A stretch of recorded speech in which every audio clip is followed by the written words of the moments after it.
बिस्मिल्लाहिर्रहमानिर्रहीम। अस्सलामु अलैकुम वरहमतुल्लाहि वबरकातुहू। मेरी तमाम बहनें, मैं आपके लिए एक वजीफ़ा लाया हूँ। ये वजीफ़ा उन औरतों के लिए है जिसका हमल रुकता नहीं या हमल रुकता है और कुछ दिन के बाद, 2 महीने बाद या 20 दिन बाद या 15 दिन बाद हमल ज़ाया हो जाता है।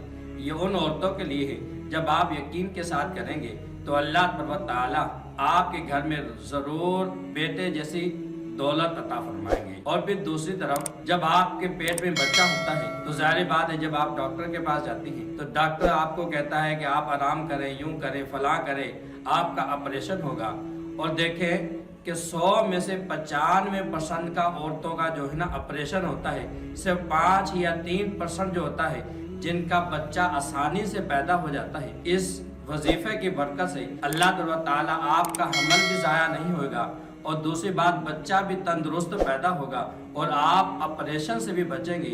अल्लाह ताला आपको ऑपरेशन से भी बचाएंगे और डॉक्टर आपका ऑपरेशन नहीं करेंगे। आपने क्या करना है कि अच्छी तरह वजू करना है। वजू करने के बाद 2 रकात नमाज नफल अदा करनी है। 2 रकात नमाज नफल अदा करने के बाद फिर आपने 3 मरतबा दुरूद पाक पढ़नी है। 3 मरतबा दुरूद पाक पढ़ने के बाद फिर आपने ये सूरत, जिस हिजर कहते हैं, इस सूरत को आपने लिखना है।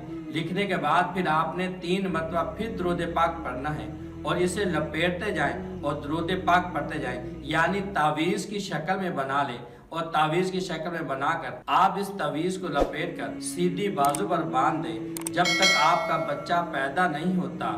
इसी सूरत की तिलावत भी करें और ये जो बांधी हुई आपके सीधी हाथ में बांधा हुआ, इसकी हिफाजत भी करें। अल्लाह ताला इस सूरत की बरकत से और आपके पढ़ने की बरकत से आपको अल्लाह ताला बच्चा भी आसानी से पैदा फरमाएंगे और बच्चा भी तंदुरुस्त होगा और अल्लाह ताला इसकी बरकत से आपको ऑपरेशन से भी बचाएंगे।